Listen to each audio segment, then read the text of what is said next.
Hello friends, नमस्कार। आप सभी का हमारे online YouTube channel study with GK पर हार्दिक स्वागत है। आज की हमारी चर्चा का विषय रहेगा अंतर्राष्ट्रीय राजनीति एवं संबंध, जिसका एक महत्वपूर्ण टॉपिक गुट निरपेक्ष आंदोलन या संगठन, नॉन अलाइनमेंट मूवमेंट, जिसको हम शॉर्टकट में नेम कहते हैं, इसके बारे में हम उन तमाम पहलुओं के बारे में जानकारी प्राप्त करेंगे जहां से परीक्षाओं में सवाल बनते हैं। तो आइए इस क्लास की शुरुआत करते हैं। यह वीडियो सीरीज आपके लिए आने वाली विभिन्न प्रतियों की परीक्षाओं की दृष्टि से बेहद ही महत्वपूर्ण है। आज के हमारे इस टॉपिक में हम गुट निरपेक्ष आंदोलन, जिसकी ऐतिहासिक पृष्ठभूमि, वर्तमान स्वरूप, ऐतिहासिक पृष्ठभूमि से लेकर वर्तमान स्वरूप तक इसकी यात्रा किस प्रकार रही, इसके उद्देश्य, इसके सिद्धांत, इसकी स्थापना, इसके सदस्य राष्ट्र, सचिवालय, शिखर सम्मेलन और एमसीक्यू, उन तमाम पहलुओं पर हमारी चर्चा रहेगी। तो आइए इस क्लास की शुरुआत करते हैं।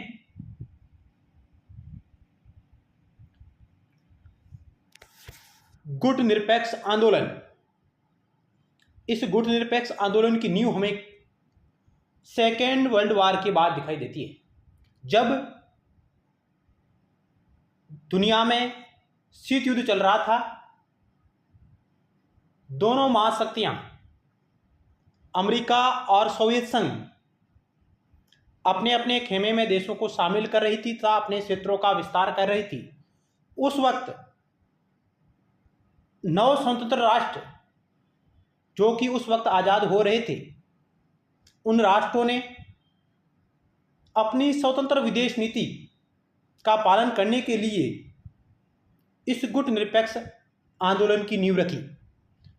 उन्होंने किसी भी गुट में शामिल न होते हुए अपनी स्वतंत्र विदेश नीति का निर्वहन करने का निश्चय किया, जिसमें भारत है, युगोस्लाविया है, इंडोनेशिया है, मिस्र है, घाना है, इत्यादि प्रमुख राष्ट्र शामिल थे।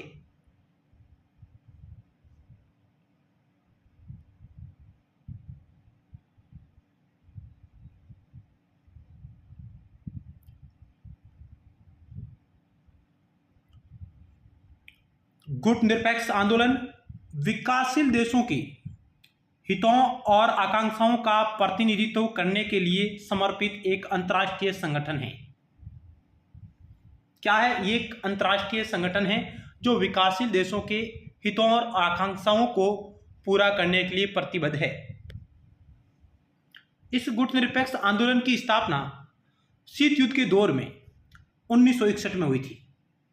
हालांकि इसकी कल्पना, इसका प्रारूप 1955 के बांडुंग सम्मेलन में इसकी नींव रख दी जाती है, जिसके बारे में भी हम आगे विस्तार से बात करेंगे।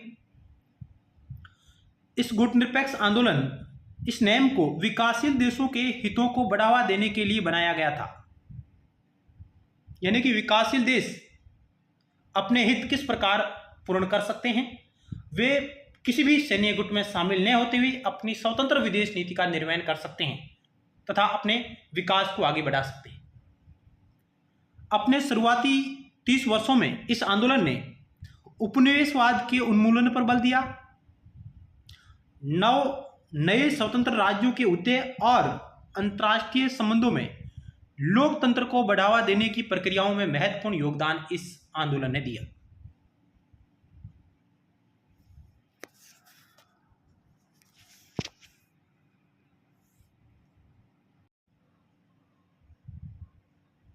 गुट निरपेक्ष आंदोलन सेकेंड वर्ल्ड वॉर के बाद आई वी उपनिवेशीकरण की लहर के संदर्भ में उभरकर हमारे सामने आया। यानी कि वी उपनिवेशीकरण की जो लहर आई, उसमें 9 स्वतंत्र राष्ट्रों का उदय हुआ जो अपने विकासशील पथ पर अग्रसर थे। अपने विकास को लेकर वे चिंतित थे। उन्होंने बिना किसी गुट में शामिल होते हुए अपनी स्वतंत्र विदेश नीति को बनाए रखने का निश्चय किया। 1955 के बांडुंग सम्मेलन, जिसको एशियाई अफ्रीकी सम्मेलन के नाम से भी जाना जाता है, वहां उपस्थित लोगों ने जिनके कई देशों ने हाल ही में अपनी स्वतंत्रता प्राप्त की थी, यानी कि उस वक्त वे राष्ट्र नए नए आज़ादी उन्होंने प्राप्त की थी, ने किसी भी बड़ी शक्तियों के विशेष हितों की सेवा के लिए सामूहिक रक्षा की व्यवस्था के इस्तेमाल से परहेज का आह्वान किया। यानी कि बांडुंग सम्मेलन में जो देश शामिल हुए थे, उन्होंने कहा कि हम अभी अभी आज़ाद हुए हैं और हमें अपना विकास करना है और हमें अपनी स्वतंत्र विदेश नीति का निर्वहन करना है और हम किसी भी बड़ी महाशक्ति के गुट में शामिल नहीं होंगे। नहीं तो हम अमेरिका के साथ जाएंगे, नहीं हम यूएसएसआर के साथ जाएंगे। हम अपना स्वतंत्र विदेश नीति को बनाए रखने में कामयाब होंगे। शीत युद्ध के संदर्भ में उन्होंने तर्क दिया कि विकासशील दुनिया के देशों को दोनों महाशक्तियों यूएसए और यूएसएसआर में से किसी के साथ गठबंधन करने से बचना चाहिए। यानी कि गुटनिरपेक्ष में जो शामिल देश थे, उन्होंने कहा कि किसी भी गुट में शामिल होने से हमें बचना चाहिए। इसके बजाय सभी प्रकार के उपनिवेशवाद और साम्राज्यवाद के खिलाफ राष्ट्रीय आत्मनिर्णय के समर्थन में एक साथ जुड़ना चाहिए। यानी इन्होंने कहा इस बांडुंग सम्मेलन में जो 29 राष्ट्र शामिल हुए थे, इस बांडुंग सम्मेलन में कुल कितने राष्ट्र शामिल हुए थे, तो 29 देशों ने इसमें भाग लिया था, जिसमें अधिकतर राष्ट्र एशिया महाद्वीप से और कुछ राष्ट्र अफ्रीका महाद्वीप से थे। तो इन्होंने कहा कि हम सभी को मिलकर उपनिवेशवाद साम्राज्यवाद के खिलाफ आवाज उठानी चाहिए और आत्मनिर्णय के राष्ट्रीय आत्मनिर्णय के अधिकार के समर्थन करना चाहिए। तो यहां से सवाल बन सकता है कि गुटनिरपेक्ष आंदोलन की कल्पना किस सम्मेलन में की गई थी।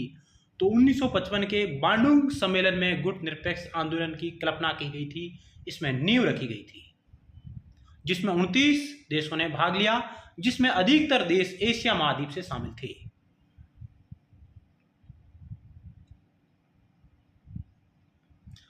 गुटनिरपेक्ष आंदोलन की जो नींव बांडुंग सम्मेलन पड़ी, बांडुंग इंडोनेशिया में आया हुआ है। चलते हैं नेक्स्ट स्लाइड की ओर।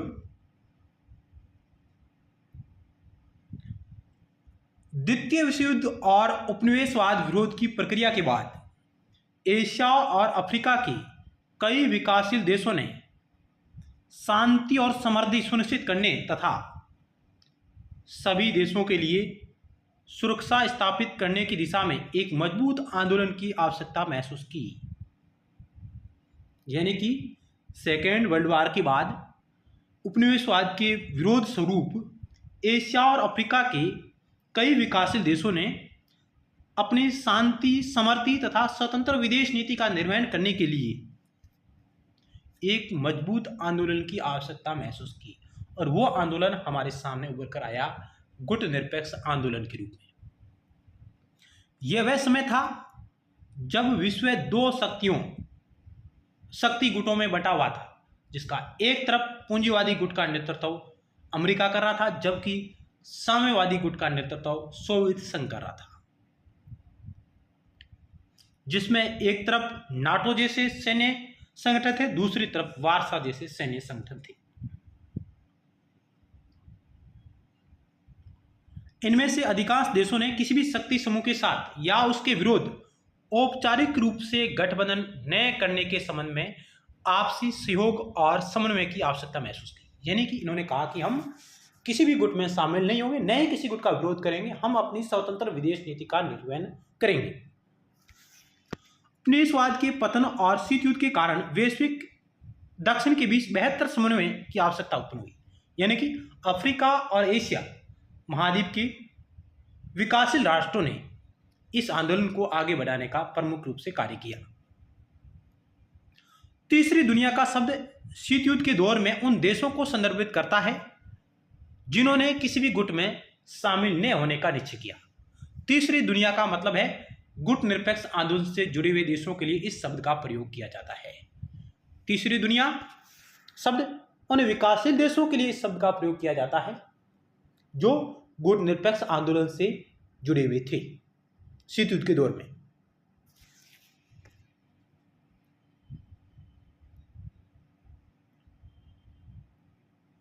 महत्वपूर्ण फैक्ट है, गुटनिरपेक्ष आंदोलन की स्थापना और इसका पहला सम्मेलन बेलग्रेड में हुआ।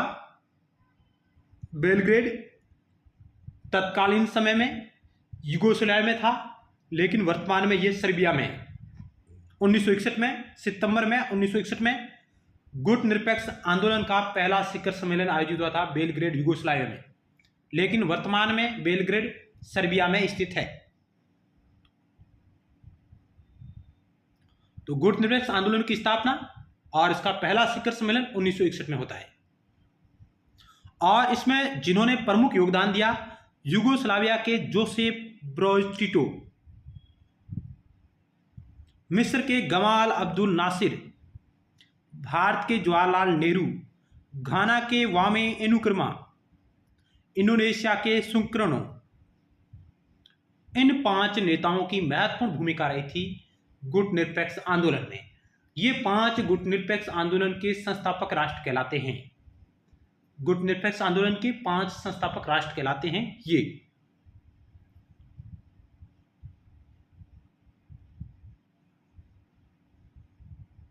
तो यहां से सवाल आ सकता है, एक तरफ देश और दूसरी तरफ प्रमुख नेता, इनको मिलान करने वाला सवाल यहां से बन सकता है। गुटनिरपेक्ष आंदोलन का पहला शिखर सम्मेलन कब हुआ, कहां हुआ, और इस सम्मेलन में 25 देशों ने भाग लिया था। प्रथम शिखर सम्मेलन में 25 देशों ने भाग लिया था, जबकि बांडुंग शिखर सम्मेलन जो 1955 में आयोजित होता है उसमें 29 राष्ट्रों ने भाग लिया था।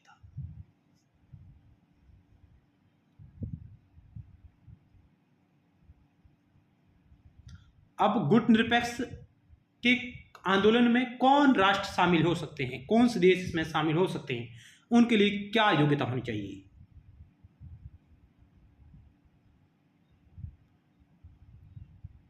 सदस्यता की एक शर्त के रूप में गुटनिरपेक्ष आंदोलन के राज्य किसी भी बहुपक्षीय सैन्य गठबंधन जैसे कि उत्तर अंटार्कटिक संधि संगठन नाटो का हिस्सा नहीं हो सकते, या किसी बड़ी शक्तियों के साथ द्विपक्षीय सैन्य समझौतों पर हस्ताक्षर नहीं कर सकते। यानी कि गुटनिरपेक्ष आंदोलन में वही राष्ट्र शामिल हो सकते थे जो किसी सैन्य गुट में शामिल नहीं हुए हो या किसी बड़े सैनिक संगठन में शामिल नहीं हुए हो, वही राष्ट्र गुटनिरपेक्ष का सदस्य बन सकता था। हालांकि गुटनिरपेक्ष का विचार यह नहीं दर्शाता कि किसी राज्य को अंतर्राष्ट्रीय राजनीति में निष्क्रिय या यहां तक कि तटस्थ रहना चाहिए। गुटनिरपेक्षता का मतलब यह नहीं है कि आप अंतर्राष्ट्रीय राजनीति से तटस्थ रहे या निष्क्रिय रहे। गुटनिरपेक्षता एक सक्रिय नीति, गुटनिरपेक्षता एक सक्रिय स्वतंत्र विदेश नीति है। इसके विपरीत गुटनिरपेक्ष आंदोलन की स्थापना से इसका घोषित उद्देश्य विकासशील देशों को आवाज देना और विश्व के मामलों में उनकी ठोस कार्रवाई को प्रोत्साहित करना रहा है। नेक्स्ट, संयुक्त राष्ट्र संघ यूएन या अमेरिकी राज्यों का संगठन के विपरीत गुटनिरपेक्ष आंदोलन का कोई औपचारिक संविधान या स्थायी सचिवालय नहीं है। यहां से वेरी मस्ट सवाल बन सकता है कि गुटनिरपेक्ष आंदोलन का कोई औपचारिक संविधान या स्थायी सचिवालय नहीं है। किसकी तरह? यूएनओ व अमेरिकी राज्यों का संगठन ओएएस,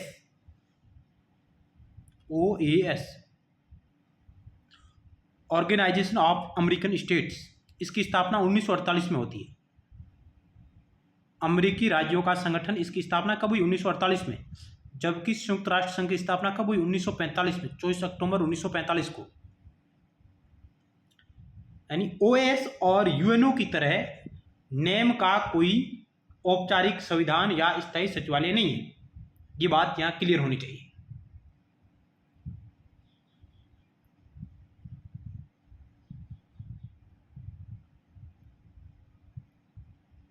गुटनिरपेक्ष आंदोलन के सभी सदस्यों का इसके संगठन में समान महत्व है।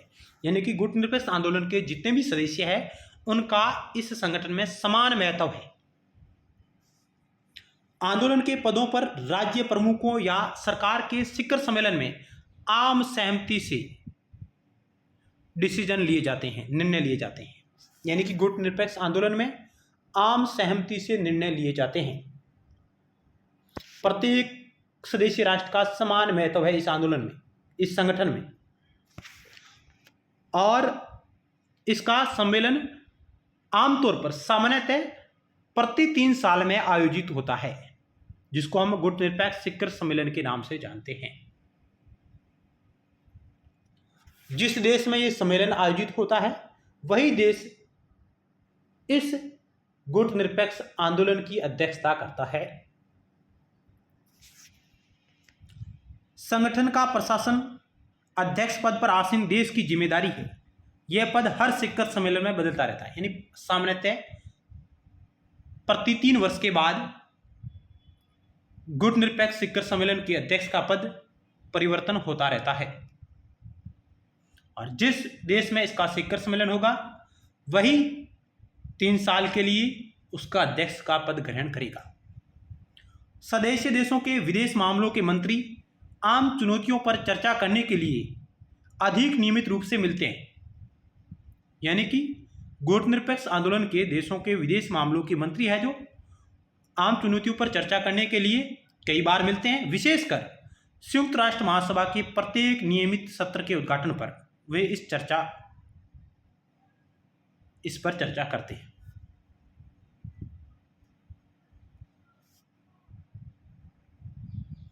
गुट निरपेक्ष का महत्वपूर्ण जो कार्यक्रम है वो है इसका शिखर सम्मेलन, जो सामान्यतः प्रति 3 वर्ष के बाद आयोजित होता है। और जिस देश में यह आयोजित होता है वही इसकी अध्यक्षता करता है।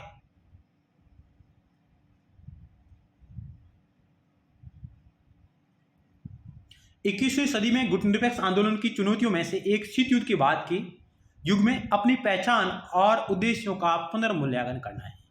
यानी कि गुट निरपेक्ष आंदोलन की शीत युद्ध के अंत के बाद धीरे धीरे इसकी प्रासंगिकता कम होती जा रही है। इसको लेकर गुट निरपेक्ष संगठन को अपना पुनर्मूल्यांकन करना जरूरी है। आंदोलन ने अंतर्राष्ट्रीय सहयोग, बहुपक्षवाद और राष्ट्रीय आत्मनिर्णय की वकालत करना जारी रखा, लेकिन यह विश्व आर्थिक व्यवस्था की असमानताओं के खिलाफ भी अपनी तेजी से आवाज मुखर कर रहा है, आवाज उठा रहा है। लेकिन इसकी प्रासंगिकता धीरे धीरे कम होती जा रही है, लेकिन फिर भी यह अंतर्राष्ट्रीय सहयोग, बहुपक्षवाद, राष्ट्रीय आत्मनिर्णय की वकालत करता है और अंतर्राष्ट्रीय स्तर पर आर्थिक विश्व व्यवस्था में जो असमानताएं हैं उनके खिलाफ ही अपनी आवाज को मुखर कर रहा है।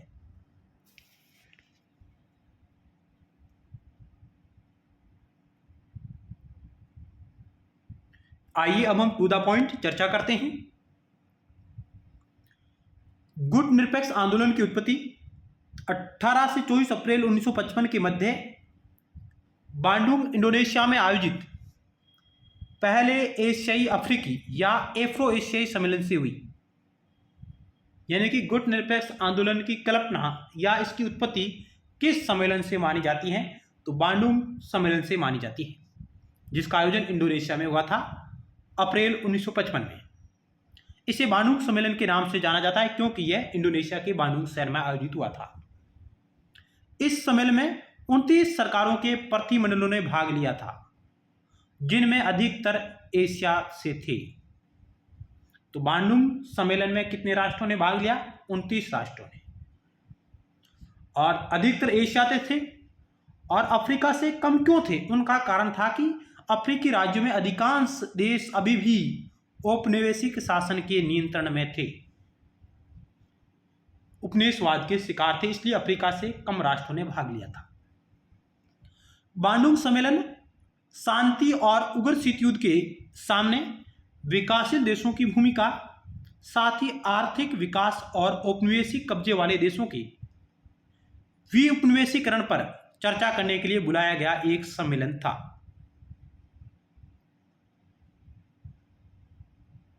और दूसरा कारण हम कह सकते हैं कि बांडुंग सम्मेलन बुलाने का कारण यह भी है क्योंकि तत्कालीन समय में दोनों बड़ी महाशक्तियां अपने अपने खेमे में देशों को शामिल कर रही थी तथा उनके आर्थिक संसाधनों का उपयोग कर रही थी। इसलिए इन देशों ने अपनी स्वतंत्र विदेश नीति का निर्वहन करने के लिए इस गुटनिरपेक्ष आंदोलन की नींव रखी।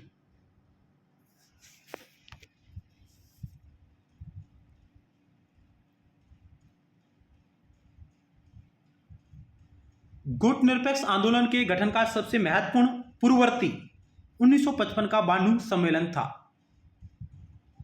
बांडुंग एशियाई अफ्रीकी सम्मेलन में अफ्रीका और एशिया से प्रथम उत्तर औपनिवेशिक पीढ़ी के 29 राष्ट्र अध्यक्ष सलाहकार प्रमुख एकत्रित हुए थे, यानी कि 29 देशों ने इसमें भाग लिया था। इस सम्मेलन में बांडुंग के 10 सिद्धांतों को अपनाया गया, यानी कि इस बांडुंग सम्मेलन में सर्वसहमति से 10 सिद्धांतों को अपनाया गया, जो कि पंचशील सिद्धांतों पर आधारित थे, जो आगे जाकर गुटनिरपेक्ष के मार्गदर्शी सिद्धांत बने।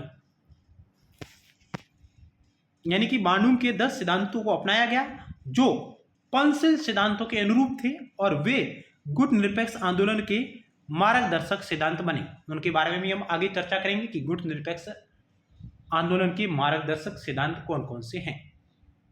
तो बांडुंग सम्मेलन में 10 सिद्धांतों को अपनाया गया था, ध्यान के, जो कि पंचशील की अवधारणा पर आधारित थे।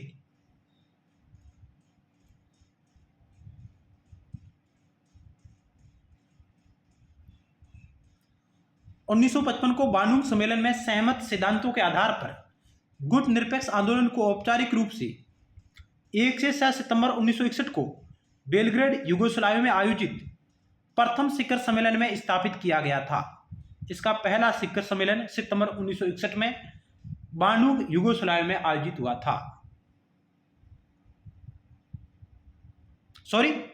बेलग्रेड यूगोस्लाविया में आयोजित हुआ था इसका पहला शिखर सम्मेलन, बेलग्रेड यूगोस्लाविया में, और वर्तमान में बेलग्रेड सर्बिया की राजधानी है।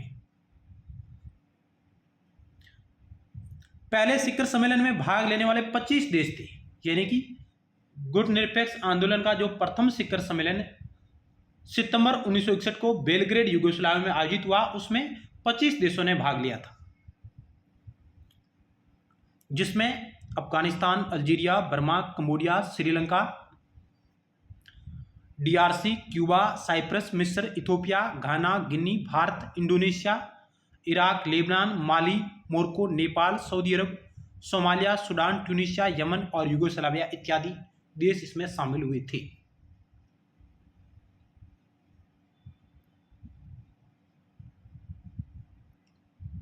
संयुक्त राष्ट्र या अफ्रीकी संघ जैसे अन्य क्षेत्रीय और अंतर्राष्ट्रीय संगठनों के विपरीत नेम के पास न तो कोई औपचारिक संस्थापक चार्टर है, न ही संविधान है या अधिनियम है या संधि है, न ही कोई इसका स्थायी सचिवालय है। यानी कि नेम का न तो कोई स्थायी सचिवालय है, न ही इसका कोई अधिनियम है, न ही इसकी कोई संधि है, न ही इसका कोई औपचारिक चार्टर या संविधान है। इसलिए आंदोलन के मामलों का समन्वय और प्रबंधन अध्यक्षता करने वाले देश की जिम्मेदारी होती है।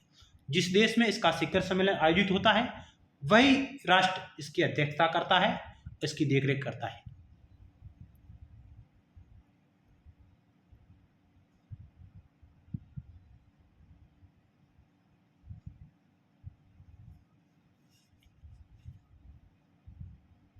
इस स्लाइड को आप पढ़ सकते हैं, हमने पहले चर्चा कर चुके हैं। यह विकासशील देशों का एक अंतर्राष्ट्रीय समूह है जिसकी स्थापना 1961 में यूगोस्लाविया के जोसेफ ब्राज टिटो की अध्यक्षता में बेलग्रेड सम्मेलन में की गई थी। यानी कि गुटनिरपेक्ष आंदोलन का पहला शिखर सम्मेलन बेलग्रेड यूगोस्लाविया में यूगोस्लाविया के राष्ट्रपति नेता जोसेफ ब्राज टिटो की अध्यक्षता में हुआ था।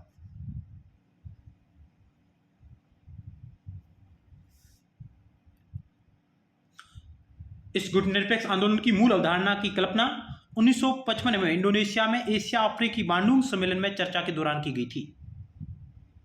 ये प्रमुख नेताओं ने इसमें महत्वपूर्ण भागीदारी निभाई, जहां से सवाल आ सकते हैं।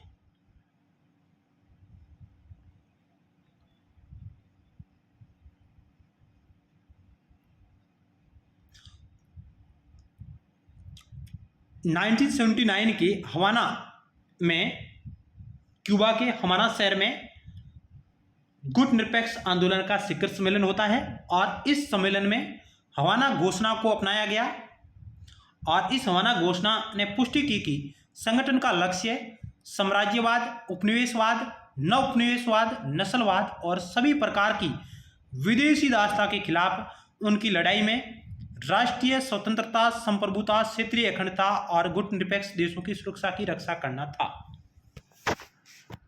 यानी कि 1979 में हवाना घोषणा अपनाई गई गुटनिरपेक्ष शिखर सम्मेलन में, जो कि क्यूबा के हवाना शहर में आयोजित हुआ था। उसमें गुटनिरपेक्ष संगठन ने यह पुष्टि की कि इस गुटनिरपेक्ष आंदोलन का लक्ष्य रहेगा साम्राज्यवाद का, उपनिवेशवाद का, नव उपनिवेशवाद, नस्लवाद और सभी प्रकार के विदेशी दासता के खिलाफ लड़ाई लड़ना और राष्ट्रीय स्वतंत्रता, संप्रभुता, क्षेत्रीय अखंडता और गुटनिरपेक्ष देशों की सुरक्षा सुनिश्चित करना उनका उद्देश्य रहेगा।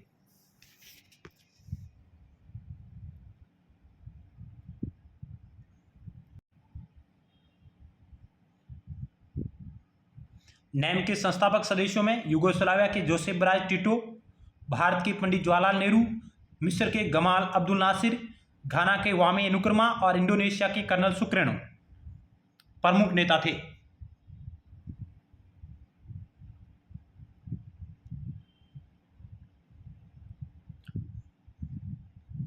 यूगोस्लाविया एकमात्र संस्थापक सदस्य है जिसकी सदस्यता को निलंबित कर दिया गया था, निष्कासित कर दिया गया था। यानी कि गुटनिरपेक्ष आंदोलन के संस्थापक देशों में यूगोस्लाविया एकमात्र ऐसा राष्ट्र है, संस्थापक राष्ट्र है, जिसकी सदस्यता को निलंबित या निष्कासित कर दिया गया था। दोस्तों, एक संस्थापक सदस्य यूगोस्लाविया के टूटने के बाद इसकी सदस्यता को संयुक्त राष्ट्र की महासभा की नियमित वार्षिक सत्र के दौरान न्यूयॉर्क में आयोजित आंदोलन की नियमित मंत्री स्तरीय बैठक में 1992 में इसकी सदस्यता को निलंबित कर दिया गया था। इस प्रकार का भी सवाल आ सकता है, इसकी सदस्यता को कब निलंबित किया गया? एक संस्थापक राष्ट्र के रूप में यूगोस्लाविया की सदस्यता को 1992 में निलंबित कर दिया गया था। इंडोनेशिया के जकार्ता में आंदोलन के शिखर सम्मेलन में, यानी कि जकार्ता इंडोनेशिया में इसका शिखर सम्मेलन हुआ था 1992 में, और यूगोस्लाविया को आंदोलन से निलंबित या निष्कासित करने का निर्णय लिया गया था।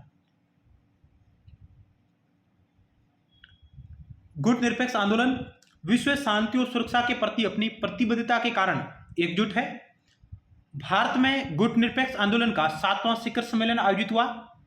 अब तक भारत में एक बार ही गुटनिरपेक्ष आंदोलन का शिखर सम्मेलन आयोजित हुआ है, और वो हुआ था मार्च 1983 में नई दिल्ली में 7वां शिखर सम्मेलन आयोजित हुआ था भारत में, और जिसमें इस आंदोलन ने खुद को इतिहास का सबसे बड़ा शांति आंदोलन बताया। यह आंदोलन निशस्त्रीकरण पर उतना ही बल देता है जितना कि इसने अपने आंदोलन में बताया है। यानी कि मार्च 1983 में नई दिल्ली में आयोजित 7वें गुटनिरपेक्ष शिखर सम्मेलन में इस आंदोलन ने खुद को इतिहास का सबसे बड़ा शांति आंदोलन बताया, और यह इस आंदोलन का जो ध्येय है उसी के अनुरूप अपने कार्य को अंजाम दे रहा है।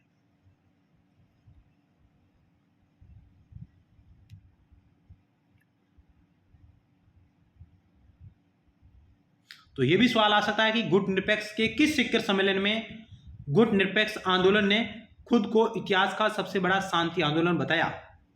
वो हुआ था 7वां गुटनिरपेक्ष शिखर सम्मेलन मार्च 1983 में नई दिल्ली में, और भारत में अब तक एक ही गुटनिरपेक्ष आंदोलन का शिखर सम्मेलन हुआ है।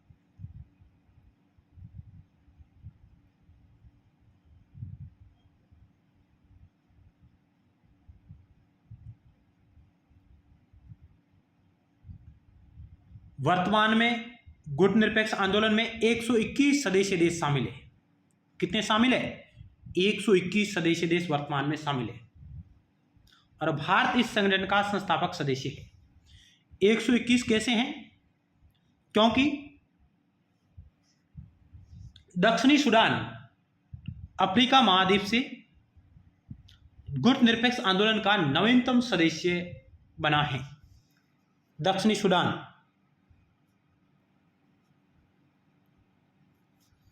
सूडान 121वां मेंबर बना है अफ्रीका महाद्वीप से, और इसकी सदस्यता इसने प्राप्त की है 19वें नेम शिखर सम्मेलन, जो कि जनवरी 2024 में युगांडा की राजधानी कंपाला में आयोजित हुआ था। उस सम्मेलन में दक्षिणी सूडान ने अपनी सदस्यता प्राप्त की और दक्षिणी सूडान का प्रवेश 121वें सदस्य के रूप में गुटनिरपेक्ष आंदोलन में हुआ। तो दक्षिणी सूडान है जो जनवरी 2024 में गुटनिरपेक्ष आंदोलन का 121वां सदस्य राष्ट्र बन गया है।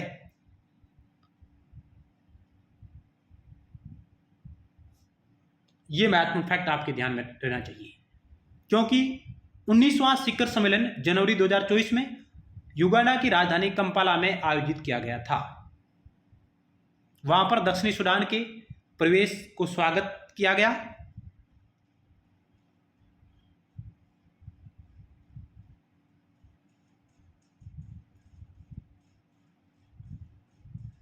तो इस प्रकार वर्तमान में नेम में 121 सदस्य देश शामिल है। भारत इस संगठन का संस्थापक सदस्य है। हमारे पड़ोसी देशों में पाकिस्तान, बांग्लादेश, श्रीलंका, नेपाल, भूटान, म्यांमार और अफगानिस्तान भी इस गुटनिरपेक्ष आंदोलन के सदस्य है। चीन को पर्यवेक्षक का दर्जा प्राप्त है।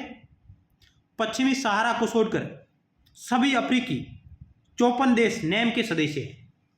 पहले 53 थे, अब दक्षिणी सूडान इसमें शामिल हो गया है। तो 55 में से 54 देश 55 में से 54 देश नेम के सदस्य है अफ्रीका महाद्वीप से। पश्चिमी सहारा को छोड़कर 55 में से 54 देश नेम के सदस्य है, क्योंकि अफ्रीका महाद्वीप से ही दक्षिणी सूडान है जो नेम का 121वां सदस्य राष्ट्र बना है जनवरी 2024 में। अमेरिका में कई दक्षिणी और मध्य अमेरिकी देश इसके सदस्य हैं। यूरोपीय देशों में अजरबैजान और बेलारूस नेम के सदस्य हैं। कई ऐसे संगठन और देश हैं जिन्हें पर्यवेक्षक का दर्जा दिया गया है। संगठनों में संयुक्त राष्ट्र है, अफ्रीकी संघ है, अरब लीग है, राष्ट्रमंडल सचिवालय है, इस्लामिक सहयोग संगठन इत्यादि इसमें शामिल है। नेम संयुक्त राष्ट्र के बाद सबसे बड़ा अंतर्देशीय संगठन है, यानी कि यूएनओ के बाद दुनिया का सबसे बड़ा संगठन है, वो है गुटनिरपेक्ष संगठन, नेम संगठन।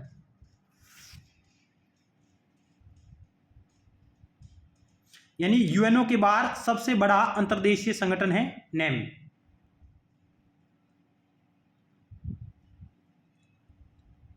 नेम के देश संयुक्त राष्ट्र के लगभग 2/3 सदस्यों का प्रतिनिधित्व करते हैं और दुनिया की 55% जनसंख्या का प्रतिनिधित्व करते हैं।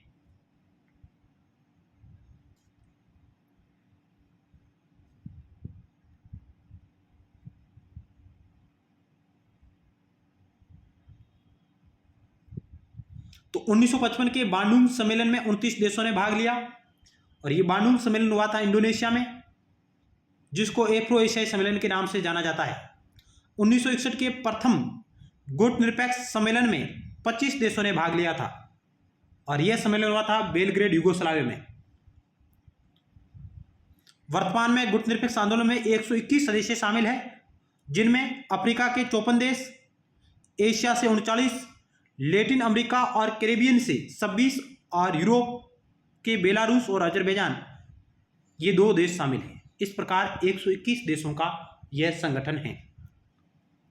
नेम के पर्यवेक्षकों में 18 देश और 10 अंतर्राष्ट्रीय संगठन शामिल है।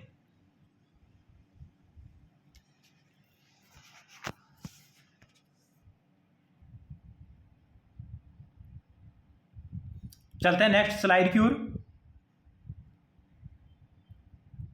नेम के महत्वपूर्ण शिखर सम्मेलनों की सूची है यहां पर, जहां से भी कई बार सवाल बने हैं।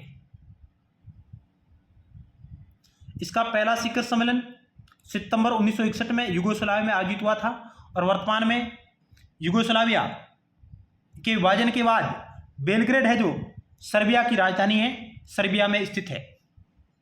इसका दूसरा शिखर सम्मेलन काहिरा में हुआ था, मिस्र के काहिरा में 1964 में, अक्टूबर 1964 में। और तीसरा शिखर सम्मेलन लुसाका, जाम्बिया के लुसाका शहर में आयोजित हुआ था और चौथा हुआ था अल्जीरिया में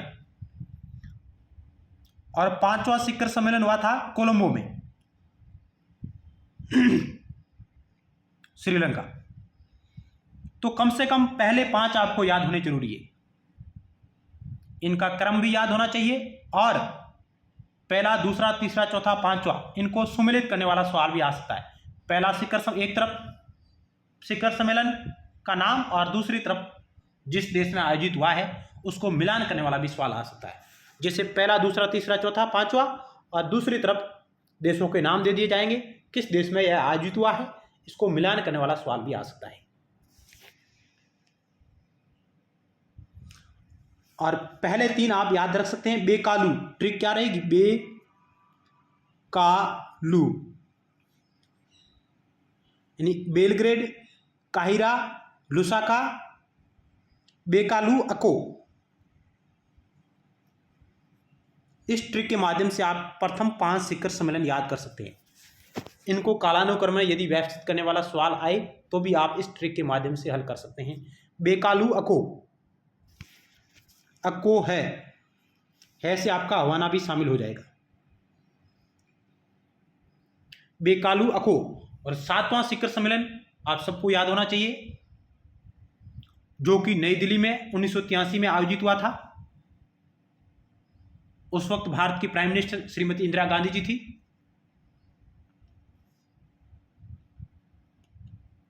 और भारत के राष्ट्रपति जानी जेली सिंह भी, जिन्होंने गुट निरपेक्ष आंदोलन के महासचिव की भूमिका का निर्वहन किया था।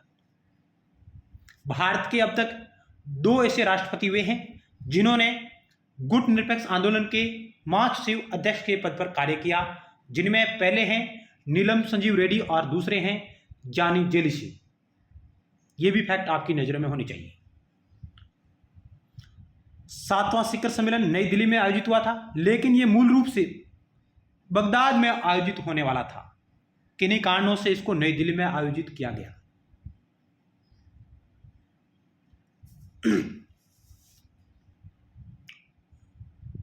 और गुट निरपेक्ष का 16वां शिखर सम्मेलन ईरान के तेहरान में आयोजित हुआ था अगस्त 2012 में।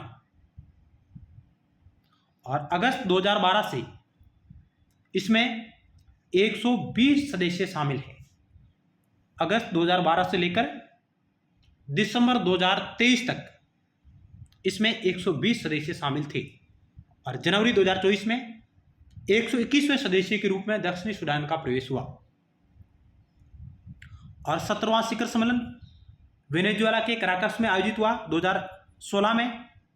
और 18वां शिखर सम्मेलन 2019 में बाकू अजरबैजान में। और इसका लेटेस्ट नवीनतम शिखर सम्मेलन 19वां शिखर सम्मेलन युगांडा की राजधानी कंपाला में आयोजित हुआ जनवरी 2024 में। इस प्रकार ये शिखर सम्मेलन रहे। सामान्यतः प्रति 3 वर्ष के बाद इसके शिखर सम्मेलन के आयोजन का टाइम निर्धारित किया गया है कि प्रति 3 वर्ष के बाद इसका शिखर सम्मेलन होना चाहिए, लेकिन किन्हीं कारणों से अधिक भी समय लग सकता है।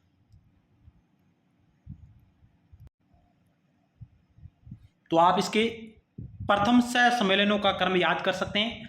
बेकालू, अकोहो, Belgrade, Cairo, Lusaka, Algiers, Colombo और हवाना।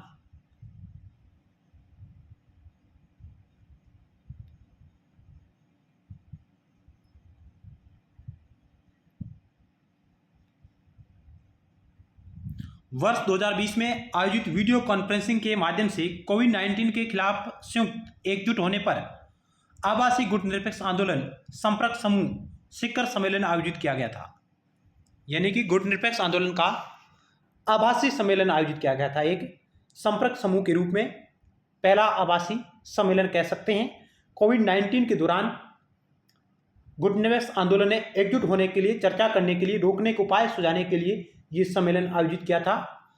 और ये पहली बार था कि जब भारतीय प्रधानमंत्री नरेंद्र मोदी जी 2014 में पद संभालने के बाद पहली बार इस शिखर सम्मेलन में आभासी रूप से शामिल हुए, वर्चुअली।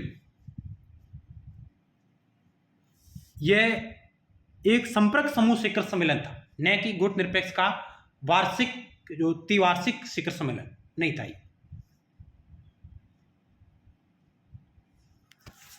भारतीय प्रधानमंत्री श्री नरेंद्र मोदी जी ने जब इस पद को संभाला है प्राइम मिनिस्टर का, उससे लेकर वर्तमान तक इन्होंने गुटनिरपेक्ष के किसी भी शिखर सम्मेलन में भाग नहीं लिया है। यानी कि इनके जो 2 कार्यकाल हुए हैं, इनमें इन्होंने गुटनिरपेक्ष के 16वें 17वें गुटनिरपेक्ष के 17वें 18वें और 19वें जो 3 शिखर सम्मेलन इनके कार्यकाल में हुए हैं, उनमें किसी भी में भी इन्होंने भाग नहीं लिया है। और इन्होंने एक पहली बार जो आवासीय संपर्क समूह शिखर सम्मेलन आयोजित हुआ था कोविड-19 के दौरान, उसमें वर्चुअली रूप से एक बार भाग लिया था।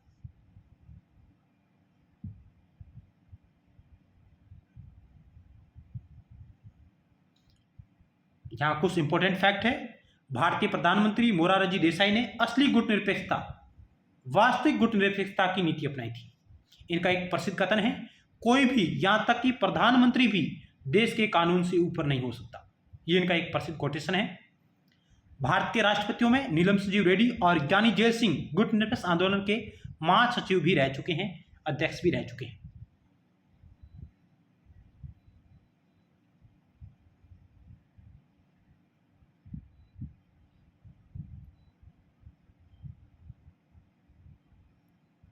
अब है गुटनिरपेक्ष आंदोलन की कार्यप्रणाली। नेम का कोई स्थायी सचिवालय या औपचारिक पदानुक्रम नहीं है। पहली बात तो ये क्लियर होनी चाहिए।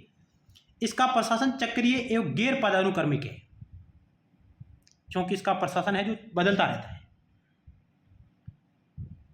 नेम में सर्वसहमति से निर्णय लेता है, यानी कि इसमें जो भी डिसीजन लिए जाते हैं सर्वसहमति से डिसीजन लिए जाते हैं, जो कि सार्वभौमिक होना आवश्यक नहीं है, बल्कि इसके लिए प्राप्त सहमति की आवश्यकता होती है। इसका एक समन्वय ब्यूरो है जो कि न्यूयॉर्क शहर यूएसए में स्थित है। यानी कि गुटनिरपेक्ष आंदोलन का एक समन्वय ब्यूरो है जो कि इसके कार्यों का प्रकाशन करता है, देखरेख करता है।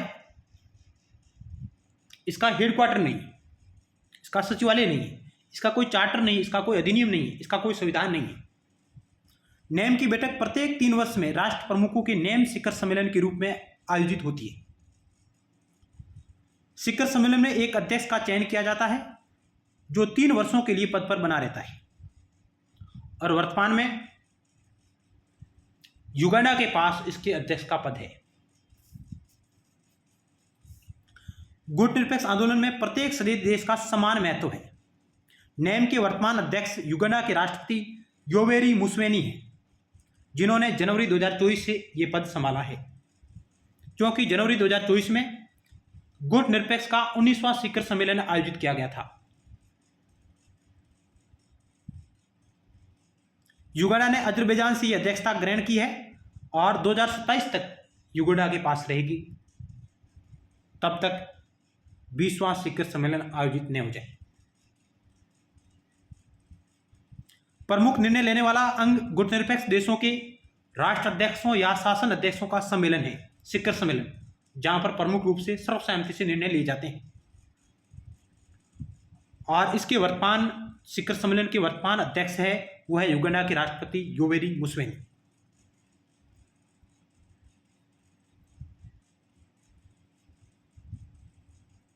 अब हम बात करेंगे नेम के उद्देश्य क्या है।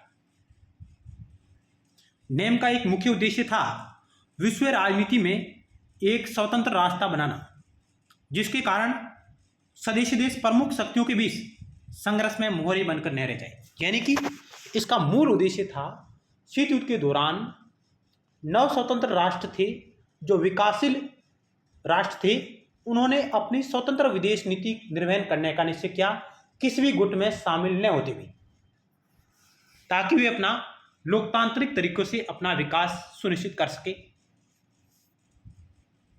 संगठन के दृष्टिकोणों को प्रभावित करने वाले 3 मुख्य तत्व हैं। वह स्वतंत्र निर्णय का अधिकार है, इसमें साम्राज्यवाद और नव उपनिवेशवाद के विरुद्ध संघर्ष, सभी बड़ी शक्तियों के साथ संबंधों में संयम का प्रयोग करना।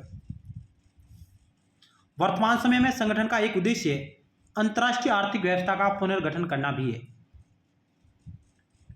नेम है जो आत्मनिर्णय के अधिकार का समर्थक है, रंगभेद विरोधी, उपनिवेशवाद विरोधी इसका लक्ष्य है। रंगभेद का, उपनिवेशवाद का विरोध करना इसका प्रमुख लक्ष्य है। राष्ट्रीय स्वतंत्रता, राष्ट्रों की क्षेत्रीय अखंडता और संप्रभुता का समर्थन करता है। सभी रूपों में साम्राज्यवाद का विरोध करता है। बहुपक्षीय सैन्य संधियों का पालन न करने का यह समर्थक है। निशस्त्रीकरण का समर्थन करता है। नस्लवाद के खिलाफ, विदेशी कब्जे और वर्चस्व के खिलाफ सभी देशों के बीच शांतिपूर्ण सहअस्तित्व, संयुक्त राष्ट्र को मजबूत बनाने, अंतर्राष्ट्रीय संबंधों में बल के खतरों का उपयोग नहीं करने, सामाजिक आर्थिक विकास आदि जैसे आदर्शों का समर्थन करता है।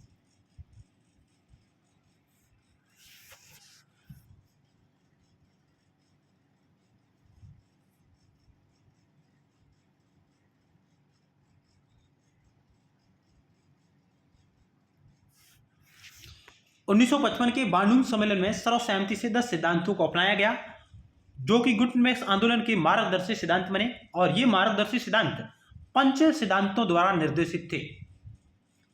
ये 10 कौन कौन से सिद्धांत हैं, आइए उनके बारे में चर्चा करते हैं। मौलिक मानव अधिकारों तथा संयुक्त राष्ट्र चार्टर के उद्देश्यों और सिद्धांतों के प्रति सम्मान करना इनका प्रमुख लक्ष्य रहेगा। सभी देशों की संप्रभुता और क्षेत्रीय अखंडता का सम्मान करना, सभी जातियों के बीच समानता तथा सभी राष्ट्र, चाहे वे बड़े हो या छोटे, के बीच समानता की मान्यता का समर्थन करता है। किसी अन्य देश के आंतरिक मामलों में हस्तक्षेप नहीं करना, संयुक्त राष्ट्र के चार्टर के अनुरूप व्यक्तिगत या सामूहिक रूप से प्रत्येक राष्ट्र के आत्मरक्षा के अधिकार का सम्मान करना इसका प्रमुख लक्ष्य है। किसी भी महाशक्ति के विशिष्ट हितों को लाभ पहुंचाने के लिए सामूहिक रक्षा समझौतों का उपयोग नहीं करना, किसी भी राष्ट्र की प्रादेशिक अखंडता या राजनीतिक स्वतंत्रता के विरुद्ध आक्रमण और बल प्रयोग के कृत्यों या धमकियों से बचना, सभी अंतर्राष्ट्रीय विवादों को शांतिपूर्ण तरीकों से निपटारा करना, पारस्परिक हितों और सहयोग को बढ़ावा देना, न्याय व अंतर्राष्ट्रीय दायित्वों के प्रति सम्मान, ये इसके 10 प्रमुख मार्गदर्शी सिद्धांत है गुटनिरपेक्ष आंदोलन की, जो कि बांडुंग सम्मेलन में अपनाए गए थे, जो 5 सिद्धांतों के अनुरूप है।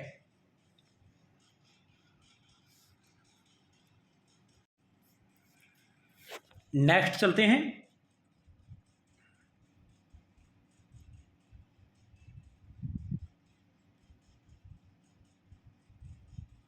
आप इस स्लाइड को आराम से पढ़ सकते हैं वीडियो को रोक करके, हम इसके बारे में पहले चर्चा कर चुके हैं।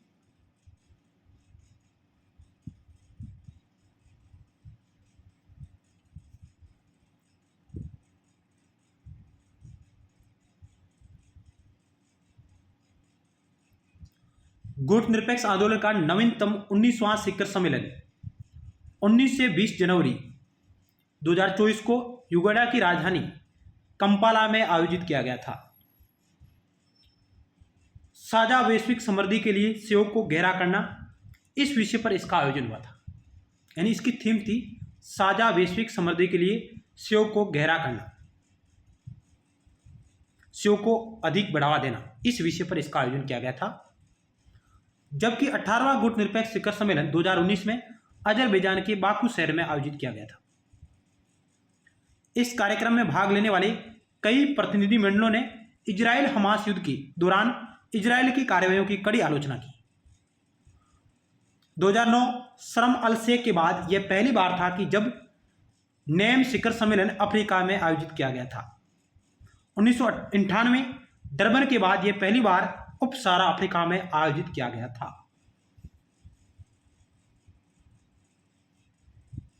तो मुख्य रूप से आपको ध्यान में रहना चाहिए कि गुटनिरपेक्ष का नवीनतम शिखर सम्मेलन 19वां शिखर सम्मेलन 19-20 जनवरी 2024 को युगांडा की राजधानी कंपाला में आयोजित किया गया था, युगांडा की अध्यक्षता में, जिसमें भारत का प्रतिनिधित्व भारत का विदेश मंत्री एस जयशंकर ने भारत का प्रतिनिधित्व किया।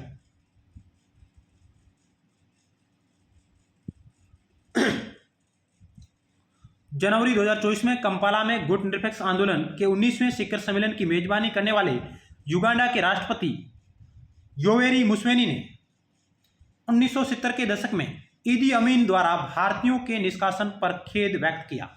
यानी कि अगस्त 1972 में युगांडा के तानाशाह ईदी अमीन ने युगांडा में रहने वाले और काम करने वाले भारतीयों तथा अन्य एशियाई लोगों को वहां से निष्कासित कर दिया था, उन्हें वहां से भगा दिया था। इस पर वर्तमान युगांडा के राष्ट्रपति योवेरी मुसेवेनी ने खेद व्यक्त किया गुटनिरपेक्ष शिखर सम्मेलन के दौरान। गुटनिरपेक्ष आंदोलन का 19वां शिखर सम्मेलन साझा वैश्विक समृद्धि के लिए सहयोग को गहरा करना, इस विषय पर इसका आयोजन किया गया था। अजरबैजान के बाद युगांडा ने वर्ष 2027 तक के लिए इसकी अध्यक्षता ग्रहण की। शिखर सम्मेलन में कंपाला घोषणा को अपनाया गया, जिसमें इजरायली सैन्य आक्रामकता की निंदा की गई और गाजा पट्टी में मानवीय सहायता की अनुमति देने के लिए संयुक्त राष्ट्र सुरक्षा परिषद के प्रस्ताव को लागू करने का आह्वान किया गया।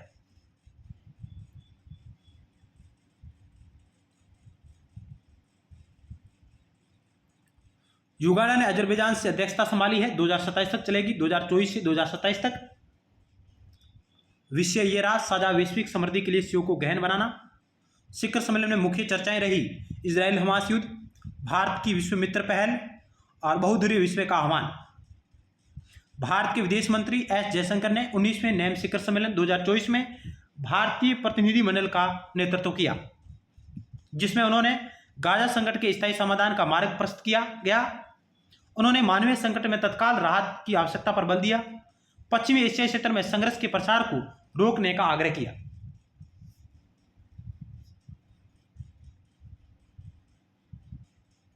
वर्तमान में आंदोलन में 121 सदस्य देश हैं, 18 पर्यवेक्षक देश और 10 पर्यवेक्षक संगठन शामिल है। 2012 से गुटनिरपेक्ष आंदोलन की सदस्य संख्या 120 थी, जो कि दक्षिणी सूडान के शामिल होने से 121 हो गई है।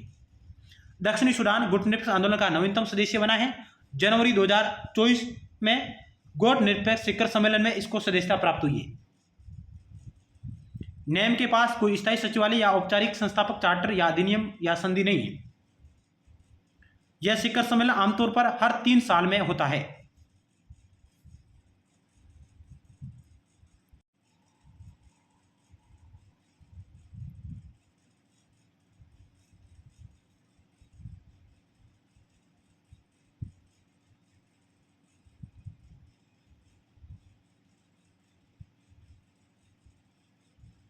दक्षिणी सूडान गुटनिरपेक्ष आंदोलन का 121वां नवीनतम सदस्य देश बना। जनवरी 2024 में युगांडा की राजधानी कंपाला में आयोजित 19वें गुटनिरपेक्ष शिखर सम्मेलन के दौरान। जुलाई 2011 में दक्षिणी सूडान एक नया देश बना था।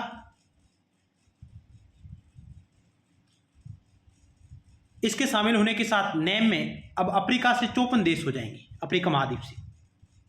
दक्षिण सूडान इस आंदोलन में शामिल होने वाला अंतिम अफ्रीकी देश है। एशिया के 39 देश, लैटिन अमेरिका और कैरिबियन के 26 देश, यूरोप के 2 देश इसमें शामिल हैं। अफ्रीका महाद्वीप में कुल 55 देश है, जिनमें से 54 देश नेम के सदस्य हैं और नवीनतम है जो दक्षिण सूडान बना है।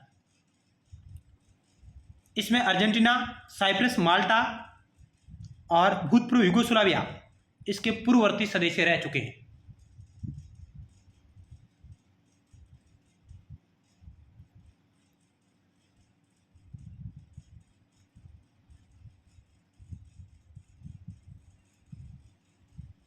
प्रधानमंत्री नरेंद्र मोदी ने 17वें, 18वें, 19वें नेम शिखर सम्मेलन में भाग नहीं लिया है। यानी कि मोदी जी ने अपने 2 कार्यकालों में किसी भी गुटनिरपेक्ष शिखर सम्मेलन में भाग नहीं लिया है। 17वें और 18वें गुटनिरपेक्ष शिखर सम्मेलन में भारत का प्रतिनिधित्व भारत के उपराष्ट्रपति ने किया था, जबकि 19वें गुटनिरपेक्ष शिखर सम्मेलन 2024 में भारत का प्रतिनिधित्व भारत के विदेश मंत्री एस जयशंकर ने किया है।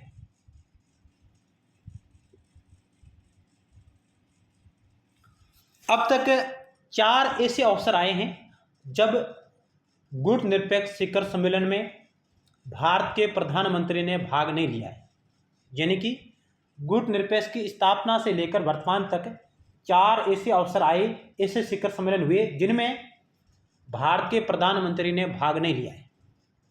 तो आइए उनके बारे में चर्चा करते हैं। पहला अवसर जब आता जब इसकी स्थापना से लेकर वर्ष 2015 तक भारत का प्रधानमंत्री इस आंदोलन में भारत का प्रतिनिधित्व करता रहा। यानी कि इसकी स्थापना से लेकर वर्ष 2015 तक भारत का प्रधानमंत्री इस आंदोलन में भारत का प्रतिनिधित्व करता रहा।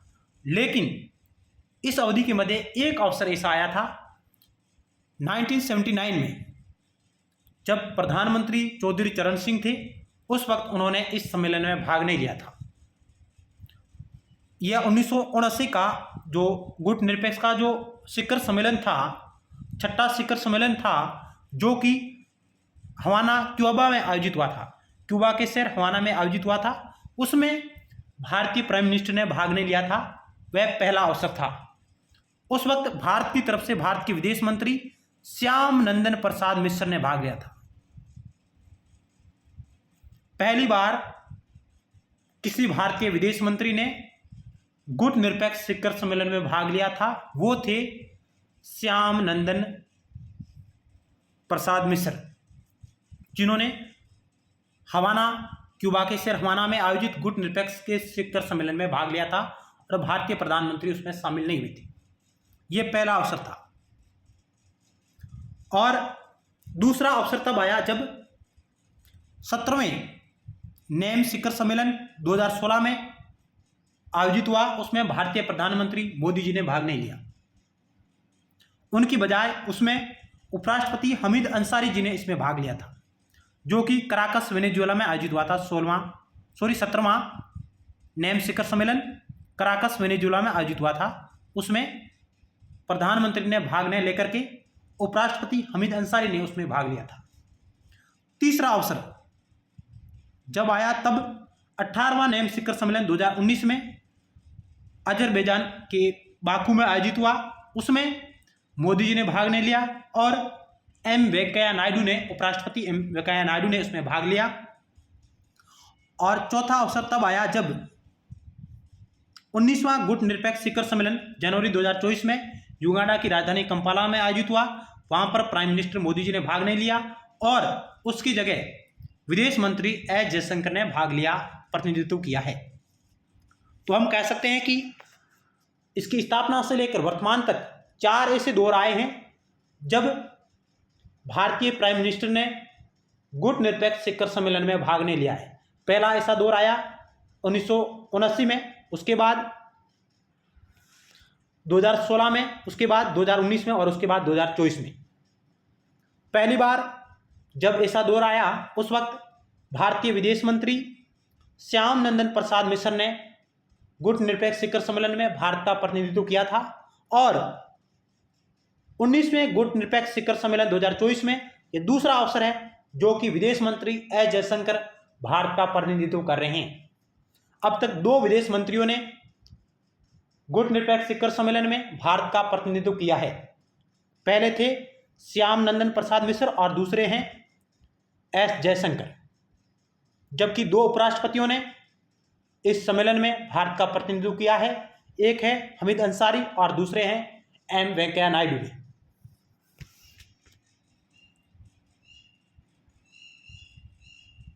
इस प्रकार आज हमने इस वीडियो सीरीज में गुट निरपेक्ष आंदोलन से जुड़े हुए तमाम पहलुओं पर चर्चा की। आपको यह हमारा लेक्चर अच्छा लगा होगा। आप हमारे इस वीडियो सीरीज को लाइक करें और अपने दोस्तों के साथ ज़्यादा से ज़्यादा शेयर करें। मिलते हैं नेक्स्ट टाइम इसके पार्ट 2 में, जिसमें हम अभ्यास प्रश्नों के बारे में चर्चा करेंगे और अन्य तमाम फैक्ट के बारे में चर्चा रहेगी। धन्यवाद।